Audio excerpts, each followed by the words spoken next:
வணக்கம் கன்னிராசிநாதர்கள். மிகவும் வசீகரமான ராசி. உங்களுக்கு இரண்டாவது வீட்டுக்குடைய சுக்கிரன் சூரியனோடு சம்பந்தப்பட்டு இருக்கின்ற காரணத்தினால் இந்த மாதத்தில் தாங்கள் முயற்சிக்கும் காரியங்கள் மிக சிறப்பாக இருக்கும். நேயர்களே, படித்து விட்டு சும்மா இருந்தீங்கன்னா இந்த குரூப் தேர்வெல்லாம் அட்டன் பண்ணுங்க. மத்திய கவர்மெண்ட் வேலைக்கு முயற்சி பண்ணுங்க. அதிலும் பிடபிள்யூ சட்ட சம்பந்தமான துறையில் நீங்கள் முயற்சி பண்ணுங்க. சாதகமாக கிடைப்பதற்குண்டான வாய்ப்புகள் இருக்கு.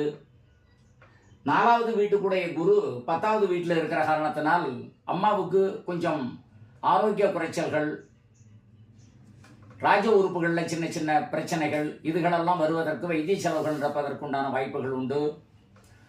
சொந்த பந்தம் உறவினர்களுக்கு இடையே கணிசமாக நீங்கள் சமமாக இருக்க வேண்டும். ஒருவருக்கொருவர் வருத்தங்களை குறைத்துக் கொள்ளுங்கள்.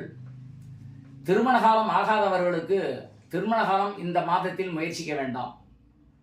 அடுத்த மாதங்கள் அதற்குண்டான முயற்சிகளை ஏற்படுத்தலாம். இந்த மாதம் பொறுமையாக இருங்கள்.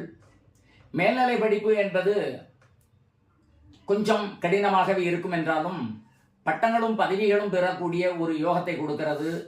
அதனால் சிறந்த கல்வி கற்று சிறப்பான உயர்ந்த பதவி பெறுவதற்குண்டான வாய்ப்புகள் உங்களுக்கு கட்டாயமாக உண்டு. லாபாதிபதி என்று சொல்லக்கூடிய செவ்வாய், 11ஆம் அதிபதி என்று சொல்லக்கூடிய சந்திரன் உங்களுக்கு ராசிநாதனாக இருந்து அட்டம விரையாதிபதி என்று சொல்லக்கூடிய செவ்வாய் பார்க்கிற காரணத்தினால வரக்கூடிய வருமானங்கள் கையில் நிற்காது.